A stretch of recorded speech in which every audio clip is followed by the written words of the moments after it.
दोस्तों आज Vodafone case का जो रिजल्ट आया है उसमें वोडाफोन को बहुत बड़ी राहत मिली है। जो 20,000 करोड़ गवर्नमेंट को टैक्स रेट्रोस्पेक्टिव टैक्स वोडाफोन को देना था, वो वोडाफोन को अब देने की जरूरत नहीं है। ये सबसे बड़ी राहत वोडाफोन को मिल गई है।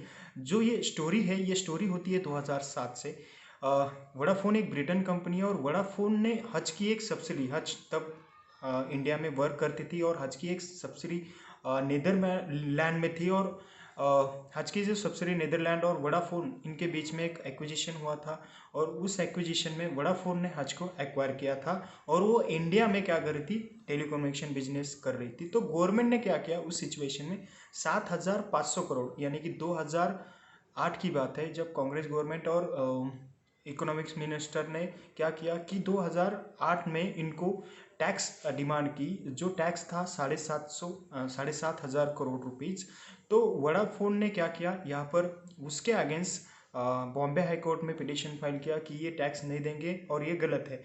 तो यहाँ पर वोडाफोन ने ये बोला था कि कोई भी प्रोविज़न नहीं है कि आप जो भी इंटरनेशनल ट्रांजैक्शन हो रहे हैं उसको भी कंट्रोल करें। एक नॉन रेसिडेंट कंपनी दूसरे नॉन रेसिडेंट कंपनी के साथ ऐसी ट्रांजैक्शन करती है तो उसको कंट्रोल करें, आपको कोई भी अधिकार नहीं है, ऐसा वोडाफोन ने क्लियरली तब कहा था।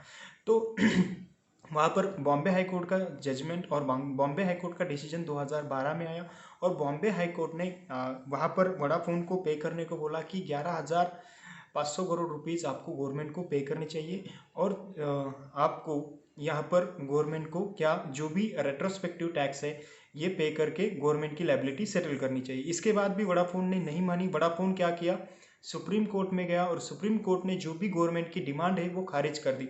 फिर भी गवर्नमेंट कंटिन्यूस वोडाफोन को क्या कर रहा था, अमाउंट डिमांड कर रहा था क्योंकि बहुत बड़ी अमाउंट थी और एक्विजिशन अब सीए स्टूडेंट को, सीएमए स्टूडेंट को सबको पता है।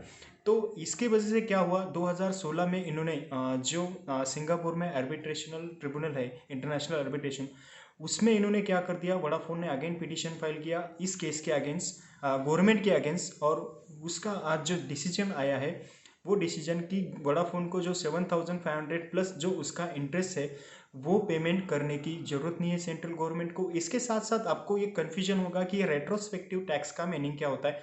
तो रेट्रोस्पेक्टिव टैक्स मतलब जो भारत सरकार ने एक्ट लाया था, टैक्स में चेंजेस किए थे 2012 में, जब प्रणब मुखर्जी इकोनॉमिक्स मिनिस्टर थे, इकोनॉमी मिनिस्टर प्रणब मुखर्जी थे और उन्होंने वहाँ पर चेंजेस किए थे कि जो भी ट्रांजैक्शन होगी, अगर कोई कंपनी इंडिया में है और उसकी सब्सिडी आउटसाइड इंडिया में है और वो ट्रांजैक्शन भी करती है तो भी वहाँ पर ट्रांजैक्शन को कवर किया जाता है। ऐसा इनकम टैक्स में एक्ट में एक प्रोविजन है, तो आप वो भी पढ़ सकते हो। बेसिकली अब बात करूँ तो ये जो मैटर है, ये मैटर सुप्रीम कोर्ट ने भी खारिज कर दिया और आज फाइनल आर्बिट्रेशन ने भी खारिज कर दिया कि जो भी 20,000 करोड़ गवर्नमेंट को आपको देना था वो आपको देने की ज़रूरत नहीं है। इसका मतलब ये है कि आज से वोडाफोन को गवर्नमेंट कोई भी अमाउंट डिमांड नहीं कर सकती। दोस्तों आई होप ये वीडियो आपको अच्छे से समझ में आएगी। मैंने इन डिटेल में सारी चीज़ों को कवर करने की कोशिश की।